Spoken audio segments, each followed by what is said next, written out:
साधारण उद्योजकांना प्रश्न पडतो की जेव्हा मागणी आणि पुरवठा म्हणजे डिमांड आणि सप्लाय यांचा जो उतार चढाव असतो तर त्याला कसं तोंड द्यायचं. जेव्हा तुमच्या वस्तूला किंवा तुमच्या सेवेला मार्केटमध्ये खूप जास्त मागणी असते तेव्हा तुमचा एक प्रकारचा नफा वाढतो किंवा तुमची प्राईस किंमत ठरवण्याची एक ताकद जी असते बाजारातली ती वाढते. त्यावेळी तुमचा बिझनेस तुमचा उद्योग चांगला चालतो. मात्र अचानकपणे जर मागणीमध्ये खाली घसरण झाली तर मग तुमच्याकडे माल वाढतो, विकला जात नाही, मग तो त्याच्या किमती कमी कराव्या लागतात. तर याला तेजी आणि मंदी म्हणतात. तर तेजी आणि मंदीचा ही जी प्रक्रिया आहे किंवा ही जी उतार चढाव आहेत याला तोंड कसे द्यावे, ते अँटिसिपेट कसे करावे त्याची म्हणजे ते आपल्याला आधीपासून त्याची कल्पना येऊ शकते का.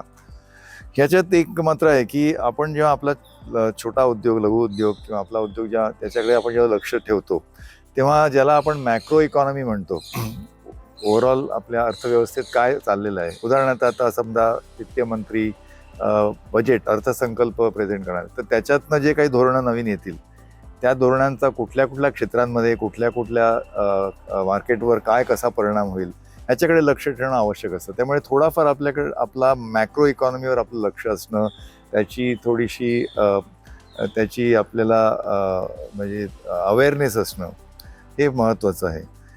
शिवाय नुसतं आपल्या भारतीय अर्थव्यवस्था किंवा महाराष्ट्र लेवलच्या किंवा आपल्या आजूबाजूच्या जागतिक पण घडामोडींची थोडीफार तरी कल्पना याची जाणीव असणं आवश्यक आहे. उदाहरणार्थ जेव्हा 22 साली रशियाने अचानकपणे युक्रेनमध्ये हे केलं म्हणजे त्यांचं जे युद्ध सुरू झालं त्यामुळे कच्च्या तेलाच्या किमती अचानकपणे वर गेल्या आणि त्याचा डायरेक्ट परिणाम, थेट परिणाम आपल्या इथे आपल्या उद्योगांना पडतो.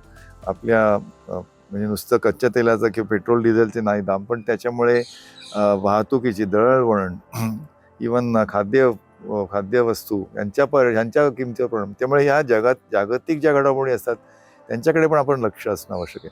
त्या थोडक्यात म्हणजे जे तेजी मंदीचं जे आता प्रक्रिया किंवा जी प्रोसेस असते त्याला मॅक्रो कारण असतात जागतिक किंवा अगदी राष्ट्रीय पातळीवर आणि मग लोकल पण असतात. उदाहरणार्थ पाऊस आल्यामुळे पूर आला किंवा विस्कळीत झाल्या सेवा तर टेम्पररी काही शॉर्टेज असतात. काही खाद्यवस्तू म्हणजे बटाटे, कांदे किंवा धान्यांच्या किमती अचानकपणे वर जातात, पण तसेच अचानकपणे खाली पण येऊ शकतात. मध्यंतरी कांद्यांचे भाव खूप वरती गेले आणि जे निर्यात करणाऱ्या शेतकऱ्यांचा फायदा झाला. पण तसंच आपण पण बघतो कधी कधी खूप जास्त उत्पादन झालं तर कांद्यांचा भाव अगदी 2-3 रुपये किलोपर्यंत पण घसरू शकतो. तर हे स्पेशली शेतीमालाला हा जास्ती व्हॉलेटिलिटी असते, चढाव, पण बाकीच्या वस्तू आणि क्षेत्रांना, सेवांना पण तसं होऊ शकतं. म्हणजे एक थोडक्यात सांगायचं म्हणजे की थोडीशी एक जाणीव असणं आपल्या उद्योगाच्या बाहेर, ज्याला आपण मॅक्रो एन्व्हायरमेंट म्हणू, आपली घडामोडी ज्या अर्थव्यवस्था असतात त्याच्याकडे निदान एक दिवसातनं मी म्हणेन एक अर्धा पाऊण तास तरी तुम्ही ह्या आर्थिक घडामोडी, आर्थिक न्यूज ज्याला आपण म्हणतो त्याच्याकडे लक्ष देणं आवश्यक असतं.